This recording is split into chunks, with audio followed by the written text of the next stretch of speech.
Азыр биз турган Бишкек Нарын Торгаш жолунун боюндагы жергиликтер арасында карга жайлоо аталган таштандыларды төгүч жайды ретке келтирүү мындан 2 жыл мурун башталган. Айрыкча мында жай саратандан чыккан сасыкчы чакан каланы аралап ал дээрлик баарысынын жийиркеничтерин жаратар эле. Ушундан улам 5 гектар ээлеген ал толугу менен тосулгандыктан мурдагыдай өзүн билишкен бейбаштыктарга бекем бөгөт коюлуп отурат.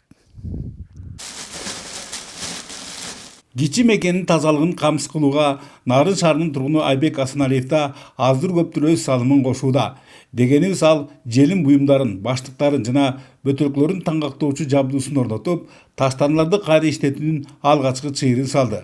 Акыркы 2 ай ичинде эле 13 тоннасын тиешелүү процесстен өткөрүү менен баш калабыздагы ишканаларга жөнөткөн. Эгер 50 миңге жакын жашоочулар бар аталган калктуу пункттан күнүнө 140 метр куб акыр чикир таштардын жана алардын 40%-ы желим продукциялары экендигин эске алсак, каарманыбыздын өндүрүш көлөмү мындан да артары күтүлөт. Мусорго жөн эле кеткенден көрөкчү кайра иштетилип чыкса жакшы да. Талай мусор болуп жаткандан көрөкчү. Мындан жакшы эле болот. Иштетсе жакшы эле. Адамдын өзүнө иштетсе өзүнө да акча, мамлекетке да, шаарга да жакшы болот да таза. Тазалыкка өбөлгө жогорудагы жабдууну сатып алууга каржылык колдоо кылган Нарын шаарынын туруктуулугун жогорулатуу программасы ошондой эле карга жайлоо таштандылар жайынын айланасын тосууга да олуттуу жардамдарын көрсөткөн. Эми бул объектиде мурдагыдай ретсиздик жана чачкындык байкалбай, экологиянын коопсуздугуна кабатырлануунун кажети жоктой. Карга жайлоо полигонунун 2024 жылы 890 миң сомго таза нарын ишканасынын өз атайын эсеп каражаты менен чекелери тосулуп, атайын шлагбаум коюлуп, кароолчу дайындалган. Азыркы тапта ошол ар бир кирип чыккан машиналерди каттап, башка жактан мурун чачып, ар кайсы жерге төкчү ошону иретке келтирүү максатында чекелери тосулган. Ишти мында өңүтүү таза нарын муниципалдык ишканасыналардын түйшүктөрүн алдаганча жеңилдетип, тоо ортосундагы каланын көркүнө көрк кошулууда. Антча да шаардыктардын арасында кайдыгерлик менен көңүл коштукка жол беришкендер жок эмес.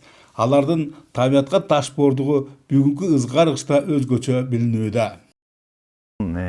Ысык күлдөр чыгып, бизди кичине кыжаалат кылып атат. Кээ бир аймактардан баягы ысык күлдү албай кетүүгө туура келип атат. Ал мусор ошол ысык күлдү алып барганда карга жайлоо полигону өрттөнүү коркунучу пайда болууда. Бирок элден да суранып кетип атабыз.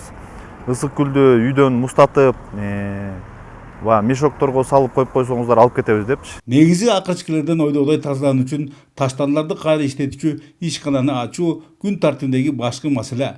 Багытка жараша бул багытта тиешелүү иш-чаралар аткарылып, жыл ортосуна чейин андан жакшы майнап чыкчуудан. Нарын шаарынын туруктуулугун жогорулатуу программасын алкаганда 9 миллион сомго чукул акча каражаты сарпталып, бүгүнкү күндө таштанды сорттоочу кичи завод курулуп атат. Бул кичи завод таштандынын 36 түрүн өз-өзүнчө бөлүп, кайрадан сырьё кылып, анан экспорттолот. Быйылкы жылдын бир жай айлары менен Кудай буйруса бүтүп калат деген ойдо турабыз. Эске салсак, ушундай мүнөздөгү ишкана мындан 1 жыл мурун Кочкор районунун Кум дөбө айылында ачылган. Бирок анын өндүрүшү 2-3 айга жетпей токтоп, ага төгүлгөн мээнет текке кеткендей. Бөлөкбай Шеримбеков, Айдын Төлөбеков, ЛТР Нарын шаары.